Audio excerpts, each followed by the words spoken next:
वृंदावन की उस सुबह में एक अद्भुत शांति थी। आकाश हल्के सुनहरे रंग से भर रहा था और दूर दूर तक फैले कदम के वृक्षों से ओस की बूंदें धीरे धीरे गिर रही थीं। पक्षियों की मधुर आवाज वातावरण में घुल रही थी और यमुना का जल बहुत ही शांत होकर बह रहा था, जैसे वो किसी गहरे ध्यान में लीन हो। उसी समय नंद गांव से एक नन्हा बालक धीरे धीरे यमुना के तट की ओर चला आ रहा था। उसके घुंघराले काले बाल, माथे पर तिलक, कमर में पीतांबर और चेहरे पर ऐसी मोहक मुस्कान थी जिसे देखकर कोई भी मोहित हो जाए। वो कोई साधारण बालक नहीं था, वो था वृंदावन का सबसे प्यारा बालक कृष्ण। कृष्ण धीरे धीरे चलते हुए यमुना के किनारे आकर बैठ गए। उन्होंने अपने नन्हे पैरों को यमुना के जल में डाल दिया। जैसे ही उनके चरण जल को स्पर्श हुए, यमुना की लहरों में हल्की सी कंपन उठी। कृष्ण ने हंसते हुए जल को हाथ से छप छप करना शुरू किया। तभी अचानक जल की लहरें धीरे धीरे गोल गोल घूमने लगी, जैसे कोई अदृश्य शक्ति वहां जाग उठी हो। कुछ ही क्षणों बाद यमुना के जल के भीतर से एक कोमल और गंभीर आवाज सुनाई दी।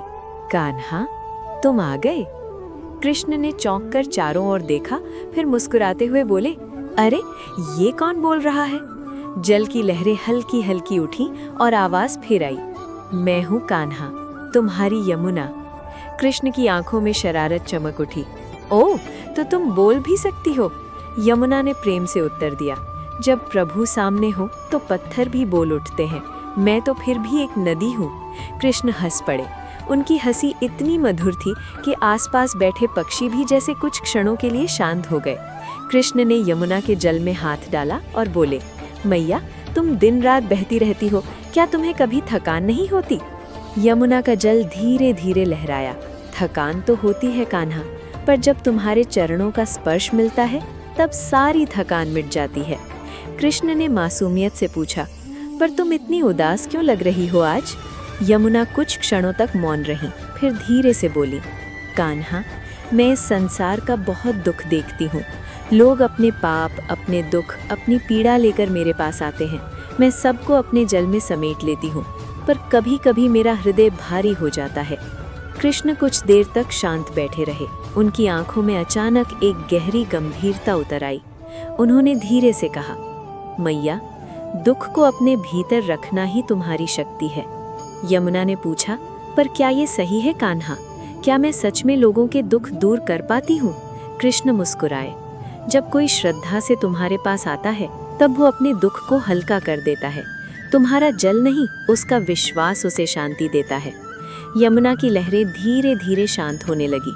कान्हा, तुम्हारी बातें हमेशा मेरे मन को सुकून देती हैं। कृष्ण अचानक खड़े हो गए। मैया, क्या मैं तुम्हें एक रहस्य दिखाऊं? यमुना ने उत्सुकता से पूछा। कैसा रहस्य? कृष्ण ने शरारती मुस्कान के साथ कहा, बस ध्यान से देखना। इतना कहकर कृष्ण अचानक यमुना के जल में कूद गए। छपाक की आवाज के साथ चारों ओर जल की लहरें फैल गईं। कुछ क्षणों तक पानी में हलचल रही, फिर सब कुछ शांत हो गया, पर कृष्ण दिखाई नहीं दे रहे थे। यमुना घबरा गई।